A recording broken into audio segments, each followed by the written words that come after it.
মণিপুরের সহিংসতা, রাহুল গান্ধীর যুক্তরাষ্ট্র সফর ও হাসিনা সরকারের পতন সব মিলিয়ে আঞ্চলিক ভূ-রাজনীতির কঠিন এক বাস্তবতার মুখোমুখি ভারত।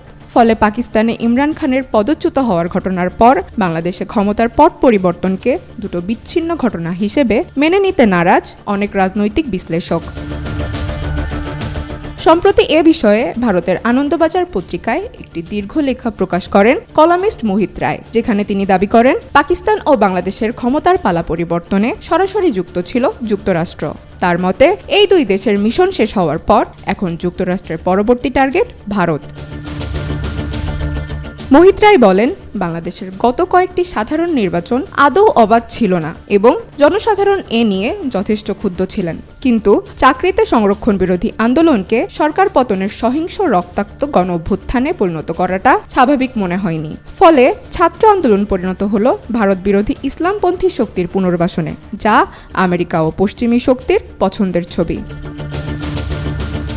বাংলাদেশের গণ অভ্যুত্থান ঘটার আগে একজন মার্কিন কূটনীতিকের নাম এদেশে ব্যাপক আলোচনায় আসে, আর তিনি হলেন মিস্টার ডোনাল্ড লু। অনেক বিশ্লেষক মনে করেন হাসিনা সরকারের পতনের পেছনে মূল ছকটাই কষেছিলেন এই ডোনাল্ড লু। এই উপমহাদেশের রাজনীতির দীক্ষা লু বেশ ভালোভাবেই নিয়েছেন। তিনি 1992 সাল থেকে 1994 সাল পর্যন্ত পাকিস্তানের পেশোয়ারে রাজনৈতিক কর্মকর্তা হিসেবে কাজ করেছেন। এরপর 1997 থেকে 2000 সাল পর্যন্ত তিনি কাজ করেন ভারতের নয়াদিল্লিতে পলিটিক্যাল অফিসার হিসেবে। 2010 সালে মিস্টার লু ভারতে মার্কিন যুক্তরাষ্ট্রের দূতাবাসে ডেপুটি চিফ অব মিশন নিযুক্ত হন। এই অঞ্চলে লুয়ের কাজের অভিজ্ঞতা ও প্রজ্ঞার ফলস্বরূপ 2021 সালে মার্কিন প্রেসিডেন্ট জো বাইডেন তাকে দক্ষিণ ও মধ্য এশিয়া বিষয়ক সহকারী সেক্রেটারি অব স্টেট হিসেবে মনোনীত করেন।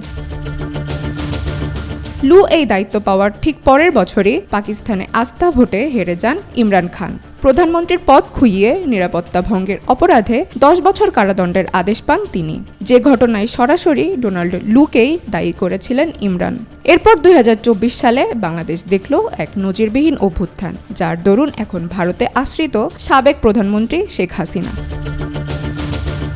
এসব ঘটনা প্রবাহকে এক সুতোয় গেঁথে মোহিত রায় ইঙ্গিত দেন যুক্তরাষ্ট্র তার স্বার্থ রক্ষায় এখন ভারত সরকারের পতনের নীল নকশা তৈরি করছে। তিনি বলেন, ভারত বাংলাদেশ বা পাকিস্তান নয়, এখানে দেশব্যাপী গণ অভ্যুত্থান তৈরি বা সামরিক বাহিনীকে কবজায় আনা সম্ভব নয়। তবে খুবই সম্ভব একটি জোট সরকারের ছোট দলগুলিকে প্রভাবিত করে সরকার ভেঙে দেওয়া। একেবারে ভারত দখল না হলেও টুকরো টুকরো হলেই মন্দ কি। 2014 সালে নরেন্দ্র মোদীর সরকার আসার পর থেকেই ভারতের খ্রিস্টানদের উপর আক্রমণ শুরু হয়েছে এবং আমেরিকান সরকারকে ভারতকে বিশেষ চিন্তাজনক দেশ ঘোষণা করে উপযুক্ত পদক্ষেপ নিতে আহ্বান করা হয়েছে। এর আগে 75 জন ডেমোক্রেট কংগ্রেস সদস্য একটি চিঠিতে আমেরিকার প্রেসিডেন্ট বাইডেনকে জানান তিনি যেন মোদীর সঙ্গে আলোচনায় ভারত সরকার সংখ্যালঘু ও বিরোধীদের উপর যে নিপীড়ন চালাচ্ছে সে প্রসঙ্গ উল্লেখ করেন। সুতরাং প্রশ্ন ওঠে, ইমরান হাসিনার পর কি তাহলে নরেন্দ্র মোদী? চন্দ্রিকা মজুমদার, আজকাল।